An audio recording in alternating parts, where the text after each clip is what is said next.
এতটা পথ পেরিয়ে এসেছি তবু দুজনে যেন হয়ে গেছি আরো অচেনা অচেনা।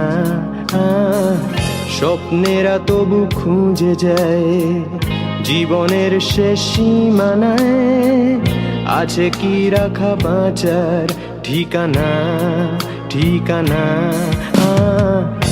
আরো একবার চলো ফিরে যাই পাহাড়ের ওই বুকেতে দাঁড়াই, আকাশের হাত চানিতে সাড়া দি কি হবে না ভেবে। আরো একবার হাতটা ছুঁয়ে দেয় আজও আমাদের ইচ্ছেগুলো এক, আমি জানি তুই আবার হারাবি নিজেকে নিজেকে।